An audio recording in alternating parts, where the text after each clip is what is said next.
বক্সা ভ্রমণের দ্বিতীয় পর্বে আপনারা দেখবেন রাজা ভাত খাওয়া রেঞ্জে সাফারি, তারপর একটা ছোট্ট ট্রেকিং করে পোখরি লেক,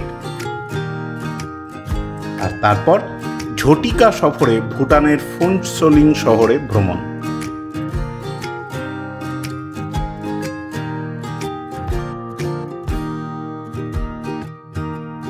নমস্কার বন্ধুরা, ভ্রমণ রসিক ভ্লগস চ্যানেলে আপনাদের স্বাগত। আমি তীর্থঙ্কর, আপনারা দেখছেন এপিসোড 2। আর আজকে আমাদের প্ল্যান হচ্ছে আমরা যাব রাজা ভাত খাওয়া, এই যে ফরেস্টটা আছে এর ভেতরে কোর সাফারিতে। তারপরে আমরা সেখান থেকে যাব পোখরি লেক, আর পোখরি লেক থেকে তারপরে আমাদের কাছে একটা সিলেকশন আছে, যেখানে আমরা সিলেক্ট করেছি যে আমরা একটা ইন্টারন্যাশনাল শর্ট ট্যুরে যাব, মানে আমরা ভুটান যাব। তো এই ভিডিওতে সেই সমস্ত জিনিসগুলোই দেখতে পাবেন। আমরা যেভাবে এক্সপ্লোর করছি সেই সমস্ত জিনিসগুলো আপনাদেরকে শেয়ার করব। তাই আপনাদের কাছে একটাই অনুরোধ, ভিডিওটা শেষ অবধি দেখবেন। আশা করি আমাদের সাথে আপনারাও ভ্রমণটাকে উপভোগ করবেন। দ্বিতীয় দিনের শুরুতেই ভোরবেলা আমরা সবাই রেডি হয়ে বেরিয়ে পড়লাম রাজা ভাত খাওয়ার উদ্দেশ্যে। জয়ন্তীর মতো রাজা ভাত খাওয়াও বক্সার আরেকটা রেঞ্জ।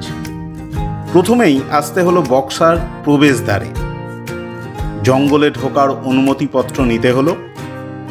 বক্সায় প্রবেশ করবার সময় যে ভাঙা ওয়াচ টাওয়ার দেখেছিলাম তারই মধ্যে দিয়ে এবার আমাদের প্রবেশ পথ। শুরু হয়ে গেল সাফারি।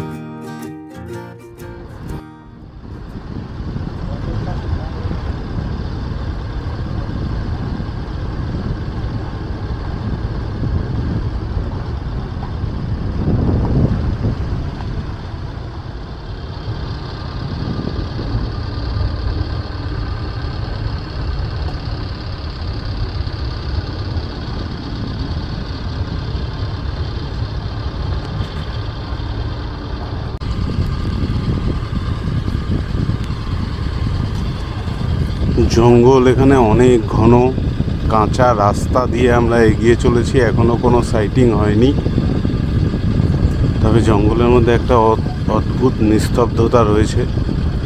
কোনো সাউন্ড নেই, শুধু পাখিদের সাউন্ড। আপাতত সেইটাই উপভোগ করছি।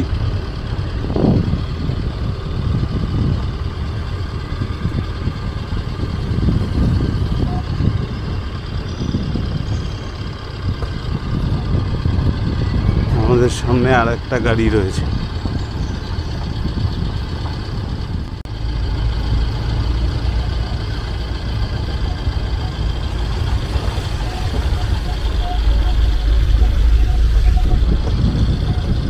এই জায়গাটায় গাছ অনেক কম। ও, প্লান্টেশন করা আছে এই জায়গাটা, তাই ফাঁকা ফাঁকা। আচ্ছা,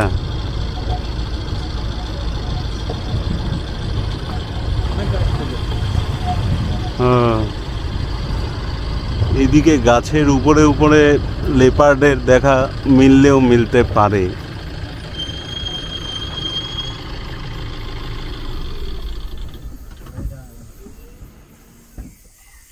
এইখানেই বাইসানের দেখা পাওয়া যায়, তাই তো? আজকে একটাও বাইসান দেখা যাচ্ছে না।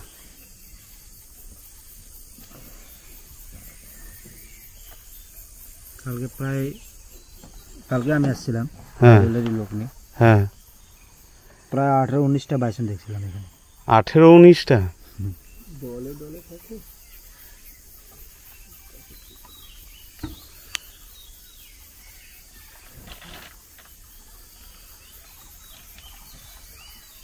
গরম ছিল না, আর এদিকে জলের জায়গায় জায়গায় ইসে করা আছে, জলের জায়গা বানানো আছে, জল খেতে আছে। হ্যাঁ, এই যে ইগাল এটা তোলা মুশকিল আছে। এটা পুরো সার্পেন্ট ইগাল এটা।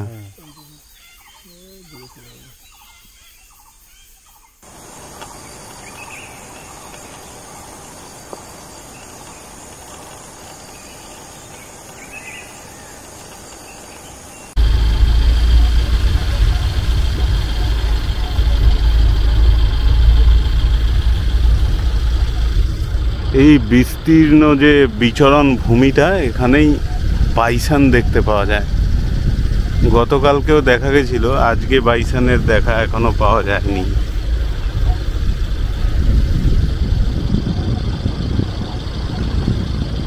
তবে আমরা এই জায়গাতে ইগল দেখতে পেলাম, একটা সার্পেন্ট ইগল আর একটা পি হেন দেখতে পেয়েছি।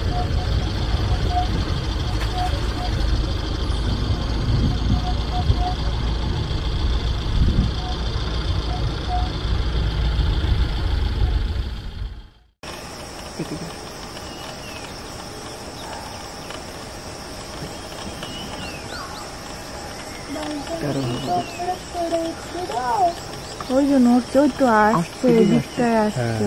হ্যাঁ এদিকে আসছে।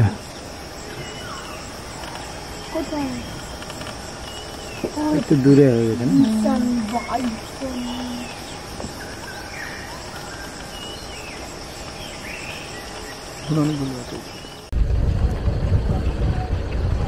আমরা সাফারিতে আরো এগিয়ে চলেছি। এখনো অবধি শুধু বাইসানের দেখা মিলেছে, আর এদিকে বৃষ্টি শুরু হয়ে গেছে।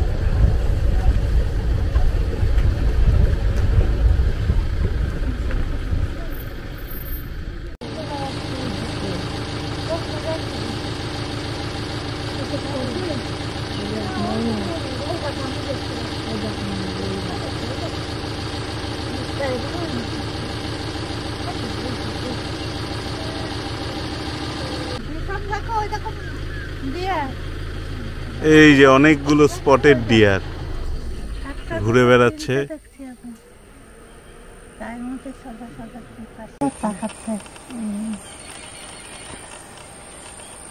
ওই দেখ, এই পেছনেরটা দেখ, পুরো ছবি তুলতে হচ্ছে। আছে এই যে, এই দেখ আবার তাকাচ্ছে, খাচ্ছে আর তাকাচ্ছে। এইটাই তাকিয়ে যাচ্ছে, খালি তাকাচ্ছে, আবার তাকাচ্ছে, আবার মাথা ঘুরছে। হরিণ আছে, ময়ূর আছে। ওইটা কি বসে আছে? ওটা তো ময়ূর। আর ওই যে ওইখানে ময়ূর আছে। আচ্ছা, আরেকটু এগিয়ে ওইখানে কি কালো কালো ওগুলো? হ্যাঁ, ও এখানে ওই লবণ চাটতে আসে নাকি?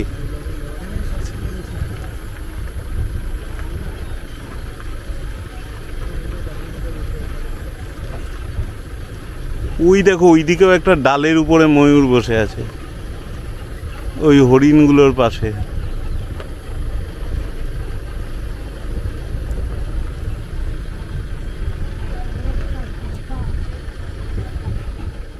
হাতি টাওয়ার, জুতো খুলে। আমরা এখন জঙ্গলের মাঝে হাতি টাওয়ারে এসছি। এখানে এটা ফরেস্ট ডিপার্টমেন্টেরই বানানো বক্সা টাইগার রিজার্ভ। আর আমরা ঠিক এই 25M ওয়াচ টাওয়ার এই জায়গাটায় আছি। এখানে বসার জায়গা রয়েছে, সম্ভবত টয়লেটও রয়েছে। কিছুটা সময় এখানে কাটানো যায়। এখানে যে জিনিসগুলো দেখতে পাচ্ছি আমরা, ওই গাছের উপরে একটা ময়ূর বসে আছে, আর সামনে বেশ কিছু স্পটেড ডিয়ার, যেটাকে বাংলায় চিতল হরিণ বলে। এগুলোর জন্যে এইখানে জলাশয় রয়েছে, এই জলাশয়ে এরা জল খেতে আসে। আর জলাশয়ের পাশে যে কাঠগুলো রয়েছে সেখানে লবণ চাটতে আসে। মনোরম পরিবেশ, চারিদিকে পাখির কলকাকলি, বিশেষ করে টিয়া পাখি।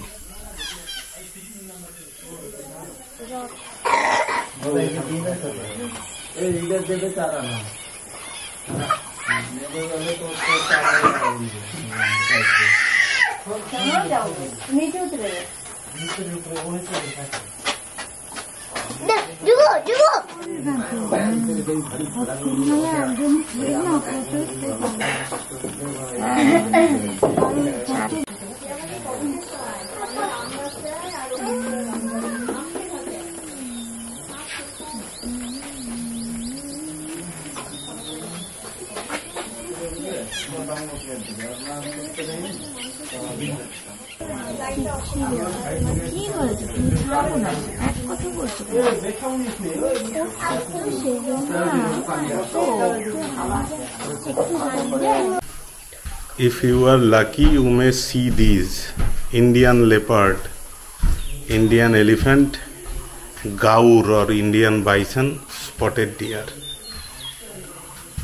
আমরা এর মধ্যে তিনটেই দেখেছি, লেপার্ডটা দেখিনি। হয়তো লেপার্ডের জন্য আলাদাই একটা সাফারি করতে হবে, যেখানে শুধুই লেপার্ডকে খুঁজে বেড়াবো।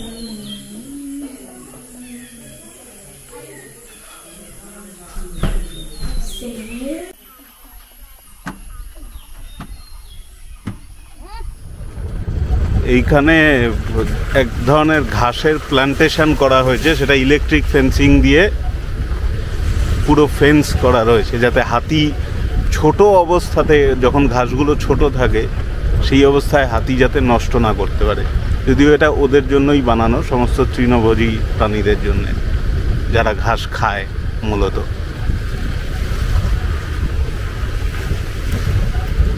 ওই দেখো ময়ূর ওখানে দেখা যাচ্ছে, জোড়ায় জোড়ায় রয়েছে অনেকগুলো ময়ূর।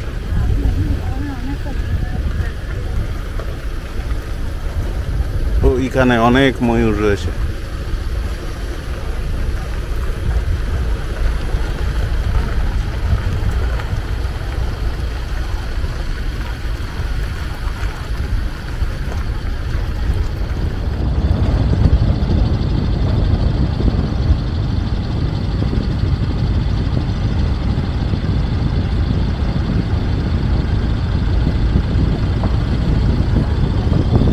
আমরা আরো ডিপ জঙ্গলে চলে এসেছি।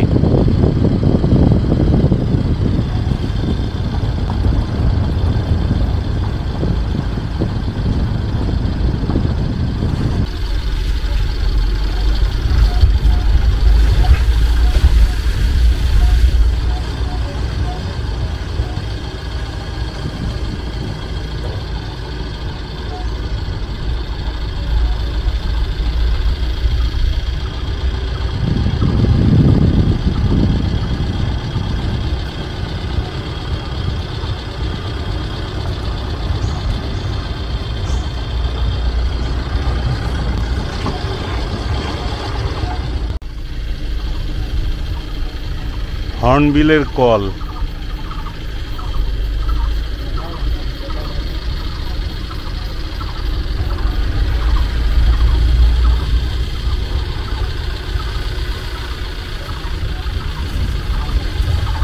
কালকে আমরা অনেকগুলো দেখেছিলাম, আজকে এখনো একটা হর্নবিল চোখে পড়েনি, জাস্ট শুধু কল শুনতে পেয়েছি।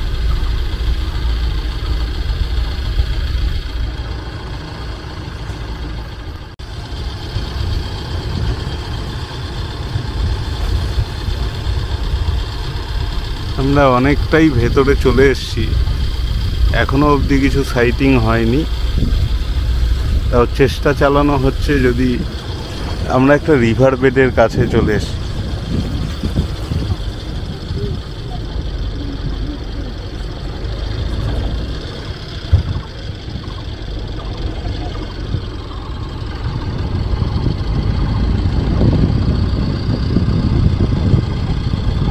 অনেক সময় রিভার বেডের আশেপাশে হাতি টাতি এগুলো দেখা যায়।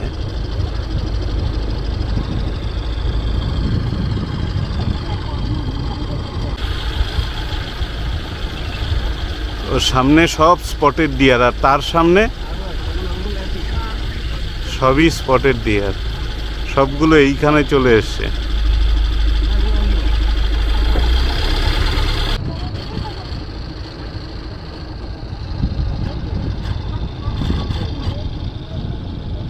হ্যাঁ,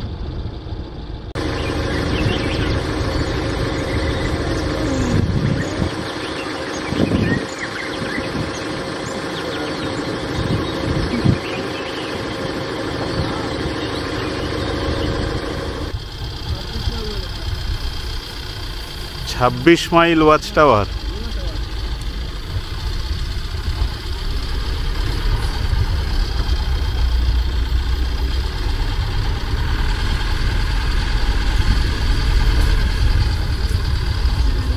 এই হাতির পটি নাকি এগুলো আশেপাশে আছে?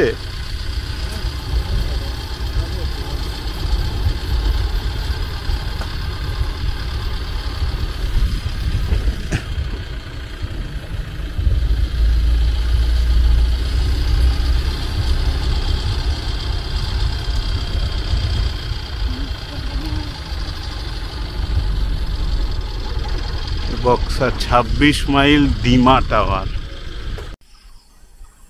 এই রাস্তায় কিছুক্ষণ আগে হাতি স্পট করা হয়েছিল, কিন্তু আমরা দেখতে পাচ্ছি না, কারণ এই ঘন জঙ্গল, তার উপর বর্ষাকাল, এমনি জঙ্গলের মধ্যে কিছু দেখা যাচ্ছে না।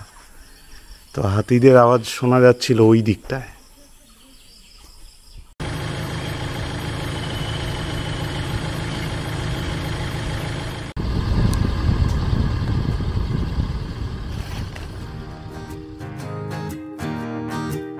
রাজা ভাত খাওয়া সাফারি শেষ করে ফিরে এলাম জয়ন্তী।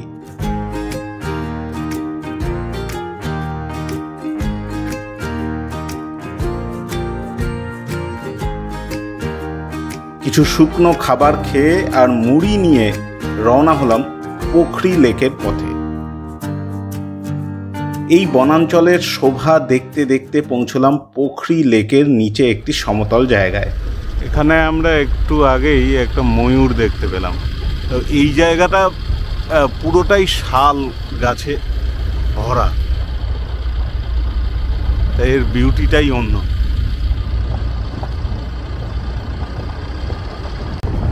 সেখানে গাড়ি রেখে পাহাড়ে ওঠা শুরু হলো। আমরা এবার হাঁটা শুরু করেছি পোখরি লেকের দিকে। সেটা অনেকটা উপরে উঠতে হবে। সেই পথেই আমার মা আর ছেলে গাড়িতে বসে বিশ্রাম নিচ্ছে, আর আমি আর আমার ওয়াইফ দুজনে মিলে চলেছি পোখরি লেক। পোখরি লেকে ওঠার রাস্তা খুব দুর্গম, অনেকটা চড়াই আছে। এখান থেকে ভিউটাও খুব ভালো। ওই দূরে দেখা যাচ্ছে পাইনের বন, আর ওদিকে জয়ন্তী রিভার বেড। এটাকে আমরা বাঁ হাতে রেখে পিছনে ফেলে এগিয়ে চলেছি।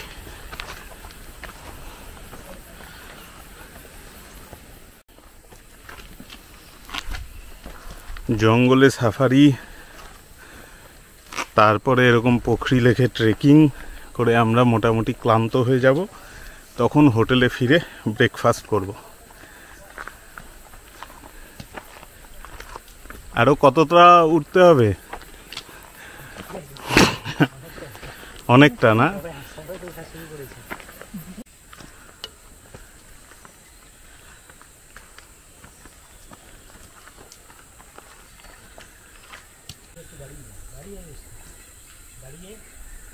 এতটা পথ অলরেডি আমরা অতিক্রম করে এসেছি, আরো সামনে যাওয়া বাকি।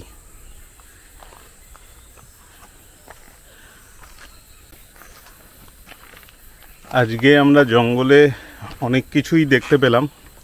বিশেষ করে দুটো সার্পেন্ট ইগল দেখতে পেয়েছি, অনেক ময়ূর দেখতে পেরেছি। হর্নবিলের তো কল শুনেছি, ওটাকে লোকেট করা যায়নি। এছাড়া স্পটেড ডিয়ার দেখেছি, বার্কিং ডিয়ার তো এখানে যখন থেকে এসেছি প্রতিটা সাফারিতেই দেখতে পাচ্ছি। তো আমরা যেই 3টে সাফারি করলাম, 3টে সাফারিতেই মানে এই জঙ্গল আমাদের নিরাশ করেনি, কিছু না কিছু আমরা দেখেইছি। এটা গাছটা এরকম কি করে হলো? মানে মাঝখান থেকে বাজ পড়েছে? গাছের দুটো অংশ, মানে এখান থেকে এটা যেমন একটা দেখছে না সোজা চলে গেছে, হ্যাঁ, এখান থেকে আরেকটা মোটা ছিল। ও ওই দেখুন দলে গিয়ে ওই ওখানে পড়ে রয়েছে। দুটো পার্ট ছিল। প্রথম যখন এটা তো অনেক বছর আগে হয়েছিল, তখন বিয়ে হয়েছিল। আর এই বছর যেটা জঙ্গলে আগুন লেগে গেছিল, সম্পূর্ণ দাবানল হয়েছিল, তাতে এই গাছটা জ্বলে গিয়ে এখানে পড়ে গেল। সামনে গেলে আপনি দেখতে পাবেন পুরো রাস্তার মধ্যে একটা গাছ পড়ে রয়েছে জ্বলে। সব দাবানল হয়েছিল, সমস্ত জঙ্গল জ্বলে যাচ্ছিল। দাবানল? দাবানল এটা প্রতি বছরই। আচ্ছা, এই দাবানল গুলো কি হয় না কেউ করায়? করা সেটা তো হবে না, এটা ন্যাচারালি হয়, পাহাড় দিকে ন্যাচারালি হয়ে যাচ্ছে। আচ্ছা, আমার তুলনায় না হয় বললাম যেখানে, আর পাহাড়ে কিছু জায়গাগুলো আপনি মার্চের দিকে এলে দেখতে পারবেন হ্যাঁ সেই সময় পুরো জঙ্গলে পাহাড়ে পুরো ধাউ ধাউ করে আগুন লেগে জ্বলছে। তো পাহাড়ের উপরে অংশের উপরের দিকে তো কেউ আগুন লাগাতে যাবে না, না সে তো বটেই। আপনা আপনি থেকে লেগে যাবে। ওই তো সামনে আর একটা গাছ ওরকম পড়ে রয়েছে। আর এদিকে যেগুলো গাছপালা রয়েছে এগুলোর পাতাগুলো এখন দেখছেন আপনি সবুজ চারিদিক, সে সময় তো শুকিয়ে থাকে না, হ্যাঁ পড়ে গিয়ে তো একদম হ্যাঁ পুরো পাতায় পাতা থাকে। হ্যাঁ একটু খালি আগুনের ছোঁয়ার প্রয়োজন আছে একটা জঙ্গল, তাতেই পুরো জঙ্গল জ্বলে যাচ্ছে। ঠিক বলেছেন।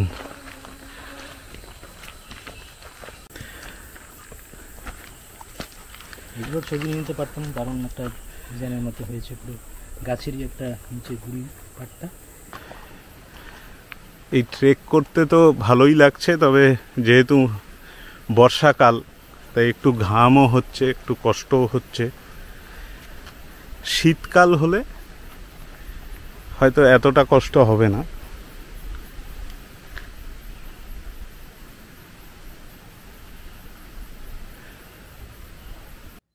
ধীরে ধীরে উঠতে লাগলাম।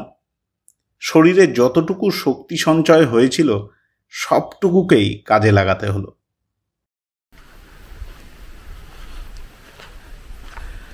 অনেকটা উপরে চলে এসেছি, এবার একটু নিচে নামতে হবে, তাই তো? হ্যাঁ এখানটা তো মেঘ রয়েছে, এই যে সামনে যে এই নিচে যেটা দেখা যাচ্ছে জলের জায়গাটা, হ্যাঁ হ্যাঁ আমরা এখানেই নামবো, নেমেই ও এইখানে নামবো, পাশে যাবো, এটাই দেখা যাচ্ছে, এটাই পোখরি লেক। আর এখান থেকে ভিউ পয়েন্টটা এরকম, এখানে অবধি হচ্ছে আমরা পাহাড়ের অনেকটা উপরে। 1100 ফুট পাহাড়ের উচ্চতা হচ্ছে এই অবধি। 1100 ফুট? হ্যাঁ 1100 ফুট পাহাড়ে উঠে এসেছি আমরা। হ্যাঁ কিছুটা গাড়ি আমাদের পৌঁছে দিয়েছে, বাকিটুকু আমাদের পায়ে হেঁটে এসেছি আমরা। এই অবধি 1100 ফুট। হ্যাঁ এখানে পাহাড়ের মাথায় দারুণ হাওয়া দিচ্ছে, ক্লান্তি দূর হয়ে যাবে এই হাওয়ায়, একটু একটু ঠান্ডাও লাগবে। তো মোটমাট আমাদের যেতে হবে ওই লেকে। লেকটাকে আগে আমি ভাবছিলাম মেঘ, কিন্তু ওইটাই আমাদের লেক, যেটা আমাদের গন্তব্য। এদিক থেকে এখন একটু নিচে নামতে হবে।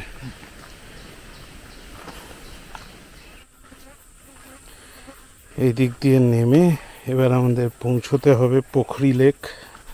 এই জায়গাটা তো সিঁড়ির মতো করা নেই, তাই একটু দেখে চলতে হবে। অনেক কষ্টে পৌঁছলাম পোখরি লেক। পৌঁছে যা দেখলাম তা অবাক করার মতো। এই সেই লেক, পোখরি লেক।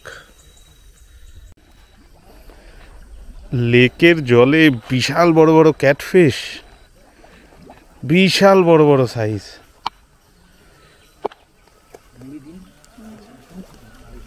আর দুটো আবার কচ্ছপও রয়েছে। বাহ, এখানে দাঁড়ান,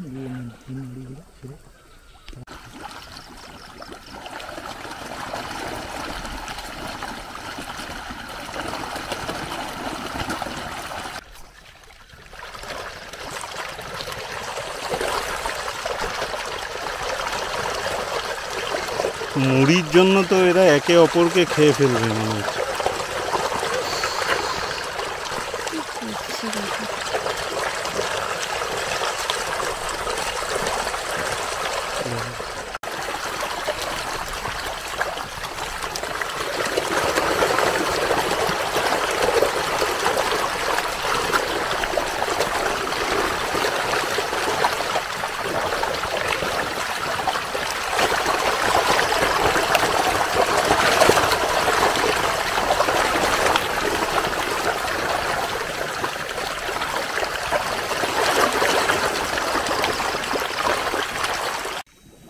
পবিত্র মনে করে জায়গাটাকে।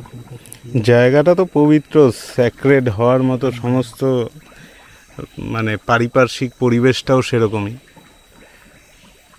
চারিদিক জঙ্গলের মাঝে ঠিক পাহাড়ের এতটা উঁচুতে উঠে এরকম একটা লেক, সত্যিই তো, তা আবার ন্যাচারালি তৈরি।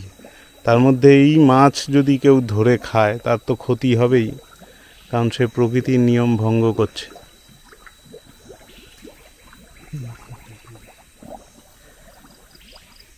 দেবী কালরাত্রি বলা হয়, মায়ের সপ্তম রূপের প্রতিমা, যেটা প্রতি বছরই কোচবিহারের ভক্তরা এসে নতুন করে প্রতিমা তৈরি করে এনে বানিয়ে ওখানে বসে পুজো করে। দেবী কালরাত্রি, মাঘী পূর্ণিমার সময় এই মায়ের পুজো হয়, দিনে দিনেই পুজো হয়, প্রচুর লোকজন আসে এখানে পুজো করে, পরিষ্কার করে জায়গাগুলোকে সেট সব তৈরি করা হয়। পাশে গণেশের এবং একটা শিবের। আবার পুজো শেষ হওয়ার পর ওনারা যখন সব চলে যায় কিছুদিনের মধ্যে যদি ওইগুলো আসতে পারে, হাতি যে সময় জঙ্গলে ঢোকে সেগুলো আবার ধীরে ধীরে তুলে নষ্ট করে দেয়। আগের প্রতিমাগুলো ওখানে রাখা হয়। এইটা কি দেবী কালরাত্রির মূর্তি?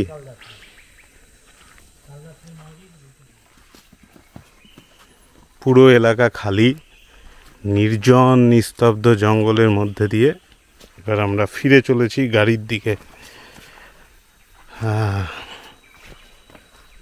কত রকমের আওয়াজ, কত রকমের পাখি। আর বর্ষাকাল বলে ওয়েদারটা কখনো রোদ কখনো মেঘলা, ওয়েদার মাঝে মধ্যেই চেঞ্জ হচ্ছে। এই এখন যেরকম একটা অন্ধকার হয়ে আসছে।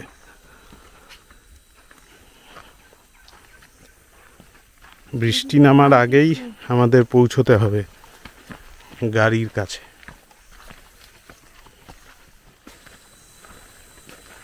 আমাদের অনেক জঙ্গল ভ্রমণ, ট্রেক এইগুলো অনেকক্ষণ ধরে করার পরে এবার আমরা হোটেলে ফিরব।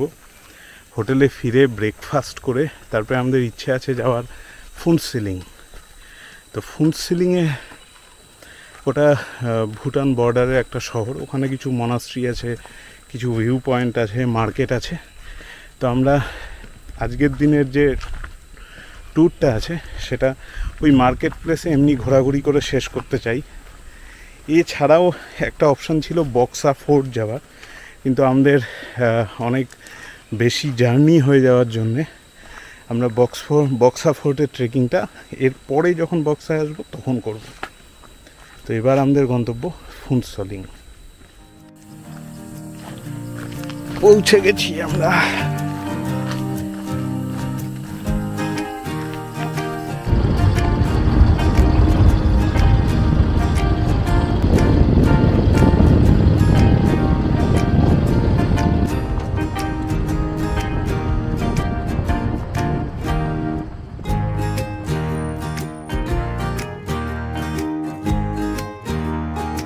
হোমস্টেতে ফিরে এসে আগে স্নান করে প্রাতরাশ সেরে নিয়ে চললাম জয়গাঁ বর্ডারের উদ্দেশ্যে।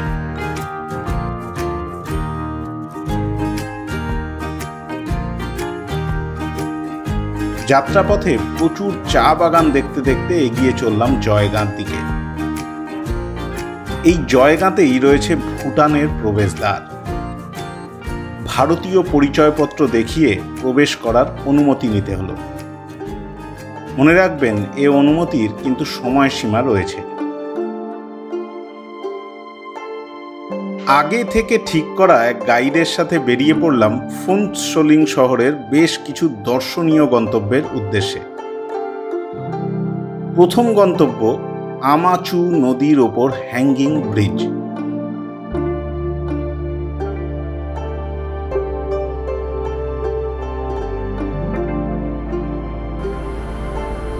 এই ব্রিজটা 2018-এ ইনগ্রেট করা হয়েছিল। আমোচু জ্যাম।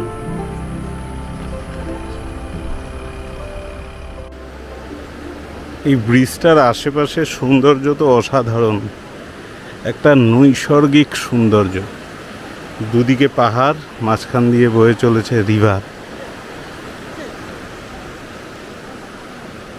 দারুণ।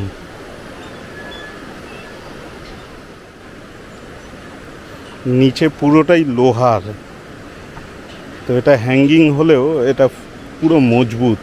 আর এই তারগুলো তো সেই ইলেকট্রিক তারের মতো, এটা যথেষ্ট মানে মজবুত আছে। এমনি কোনো ব্যালেন্স নিয়ে প্রবলেম হবে না। হ্যাঁ, ব্রিজটা একটু নড়ছে ঠিকই, বাট এটা দিয়ে হেঁটে যেতে খুব মজা লাগছে।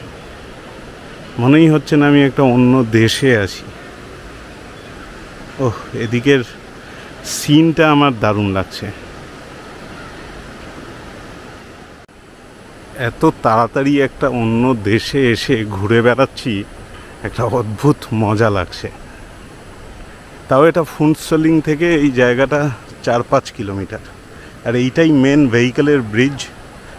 আর আমরা এসছি ওইখানে ভেহিকেল থেকে, আমরা এই হ্যাঙ্গিং ব্রিজ দিয়ে এখানে এসছি, আর মেন ভেহিকেলের ব্রিজটা এইটা। তো আমরা এখন প্রায় শেষে চলে এসছি। এখান থেকে হ্যাঙ্গিং ব্রিজ থেকে বেরিয়ে ওই ভেহিকেলের ব্রিজ ধরে আমরা ফিরে চলে যাব ফুন্টসলিংয়ের অন্য আর একটা পয়েন্টে। কেমন লাগছে আপনাদের এই অন্য দেশটা যার নাম ভুটান? এবার আমরা এই আমচু ব্রিজের যে ভেহিকেল পার্টটা, যেটা সিমেন্টেড মানে প্রপার ব্রিজ, সেইটা দিয়ে হেঁটে হেঁটে চলেছি আমাদের ভেহিকেলের দিকে। তারপরে আমরা নেক্সট পয়েন্টে যাব। তবে এই ব্রিজটাও বেশ দারুণ লাগছে এই কারণে, তার কারণ এর আশেপাশের পরিবেশটার জন্যে। এর আশেপাশে যেসব পাহাড় আর নদী রয়েছে তার জন্য এই ব্রিজের সৌন্দর্যটা বেড়ে গেছে অনেক। নয়তো এরম ব্রিজ আমাদের ওখানেও আছে, আমাদের ইন্ডিয়াতেও আছে। এই পাহাড়ের পাশের সিনটা এইরকম, পাহাড়ের মাঝখান দিয়ে বয়ে এসছে নদী, অপূর্ব। আহা, ব্রিজের প্রায় 15-20 ফুট নিচে দিয়ে বয়ে চলেছে এই নদী, 15 ফুট হবে। পাহাড়ি নদীর গতিপথটা এইখান থেকে আরো ভালো বোঝা যাচ্ছে।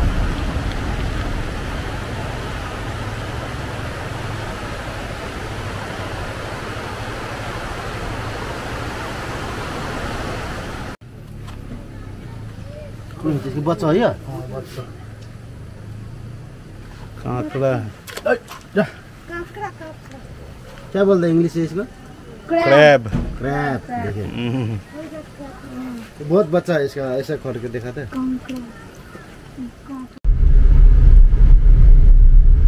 यही नदी जिसका नाम क्या बोला, आमाचू।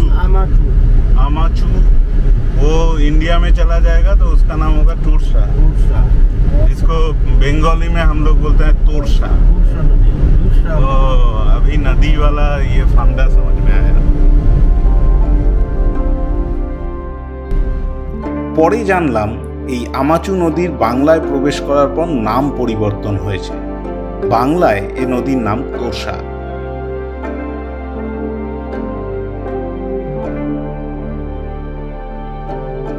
এরপর আমরা পৌঁছলাম এক বৌদ্ধ শিক্ষা প্রতিষ্ঠানের কাছে। এখানেও এক সুদৃশ্য বৌদ্ধ মন্দির রয়েছে। আমি তো এটা উচ্চারণই করতে পারছি না, পালদেন তাসি এইটুকুই বুঝতে পারছি। তারপর ইংলিশে লেখা থাকলেও আমি এগুলোর কিছুই বুঝতে পারছি না, শুধু এটা বুঝতে পারছি এটা মনাস্ট্রি। এখানের entry fee per head 50 rupees. এই মনাস্ট্রির গেট সেই ট্র্যাডিশনাল ভুটিয়া স্টাইলে, আর ওই দেখা যাচ্ছে মনাস্ট্রি, আর সামনে এরকম খুব সুন্দর মাঠ আর পেছন দিকে পাহাড়, সব মিলিয়ে একটা অনবদ্য কম্বিনেশন, অপূর্ব লাগছে।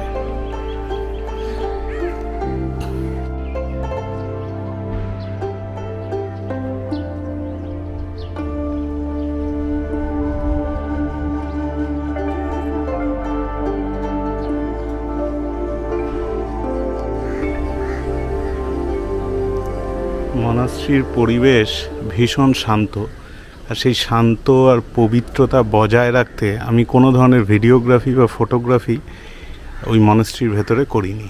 তবে একটা জিনিস দেখাতে চাই, এই বাড়িগুলোর কনস্ট্রাকশন, আমরা যে ভুটানে আছি সেটা এইগুলোর কনস্ট্রাকশন দেখলে বোঝা যাচ্ছে, অন্যরকম কনস্ট্রাকশন, তার ডিজাইন অন্যরকম, ইভেন অ্যাপার্টমেন্ট ফ্ল্যাটগুলোরও ডিজাইন অন্যরকম।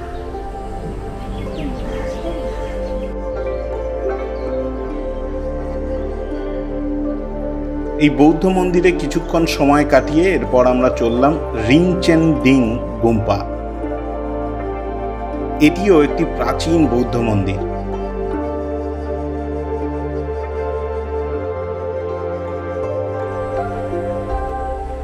আমরা এবার চলে এসেছি ওই রিনচেন ডিঙে। এখানে একটা বৌদ্ধ গুম্ফা আছে, সেই বৌদ্ধ গুম্ফার পাশে ভিউ পয়েন্টও আছে, যেখান থেকে ফুনসোলিং যে সিটিটা আছে এই সিটিটা একটা এরিয়াল ভিউ পাওয়া যায়। এবার হেঁটে হেঁটে আমাদের কিছুটা নামতে হবে, তারপরে গিয়ে সেই ভিউ পয়েন্ট থেকে ফুনসোলিংয়ের দেখা মিলবে। খারবান্দি গুম্পা, এই সেই বৌদ্ধ গুম্ফা। মানে এটাও এক ধরনের মনাস্ট্রি, এটাও একটা ছোট মন্দিরের মতো। পাহাড়ের ওপর অবস্থিত এই উপাসনা স্থল ফুনসোলিং শহরের একটি দর্শনীয় স্থান। ভুটানের ধার্মিক সংস্কৃতির ছাপ মন্দিরের পরতে পরতে দেখা যায়। বৌদ্ধ মন্দিরের উল্টো দিকেই রয়েছে Phuentsholing view point, the type of stupa. এখানে অনেক কিছু লেখা আছে। এটাও একটা বৌদ্ধ স্তূপের স্ট্রাকচারে তৈরি। এরম আমি এর আগে দেখেছিলাম সেই লাভা মনাস্ট্রিতে।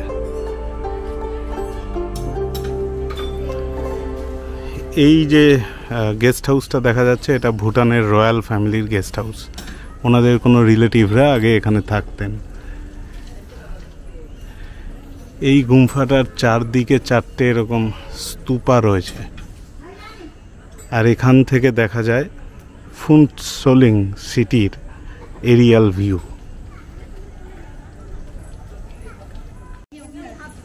এখানেও অনেকগুলো স্তূপা রয়েছে। এটা একেবারে গুম্ফার সামনে।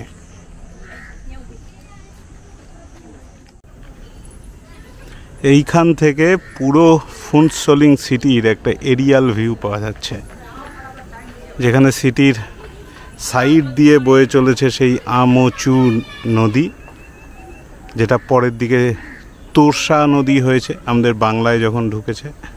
আর এইটা ফুনসোলিং সিটির একটা এরিয়াল ভিউ। দারুণ। এখান থেকে সিটিটার যে ভিউটা পাওয়া যাচ্ছে সেটা অপূর্ব। যদিও বৃষ্টির জন্য এখানে মেঘ, সূর্যের দেখা নেই, মেঘ ঢেকে গেছে। মেঘের জন্য ওই পাশের পাহাড় দেখা যাচ্ছে না। মোটামুটি আমাদের ভুটান দেখা শেষ। এবার আমরা চলেছি ফুনসোলিং সিটির দিকে। ওই সিটির যে জায়গায় ইমিগ্রেশন চেক হয়ে আমাদের এন্ট্রি পয়েন্ট ছিল, সেইখানেই একটা মনাস্ট্রি রয়েছে। সেটা দেখে তারপরে আমরা ভুটান থেকে এক্সিট করব। এক্সিট করে লাঞ্চ করে তারপরে ফিরবো জয়ন্তীতে। এরপর আমরা ফিরে চললাম ভুটান গেটের কাছে। এখানের এক মনাস্ট্রির দর্শন সেরে এবার পেট পুজো করতে চললাম এক ভুটানি রেস্তোরাঁয়।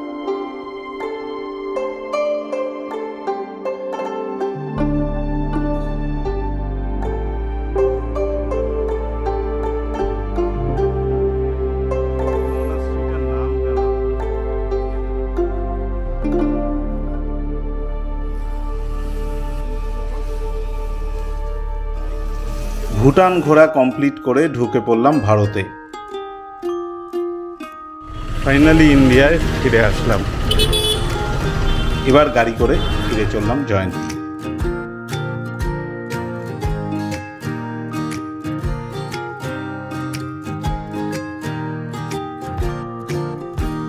আজকে সারাটা দিন আমরা সেই পায়ের তলায় সর্ষে নিয়ে ঘুরেছি। সেই সকালবেলা সাফারি থেকে শুরু করে বিকেলটা শেষ হলো আমাদের ইন্টারন্যাশনাল ট্রিপ করে। তারপরে এই রাত্রিবেলা আমরা এখন হোমস্টেতে ফিরেছি। আমাদের কালকের প্ল্যান হচ্ছে আমরা বক্সা থেকে বেরিয়ে যাব, আমরা চলে যাব বাড়ি ফিরবো। কালকে আমাদের ট্রেন আছে, বাট ট্রেন ধরার আগে আমরা বেশ কয়েকটা পয়েন্টে যাব, সেইগুলো ঘুরে দেখবো আর আপনাদের সাথে শেয়ার করব। তাই এই ভিডিওটি কেমন লাগলো আমাকে কমেন্টে জানাতে ভুলবেন না। আর ভিডিওটা ভালো লেগে থাকলে কি কি করতে হবে সেগুলো আপনারা সকলেই জানেন। ভালো থাকবেন, নমস্কার।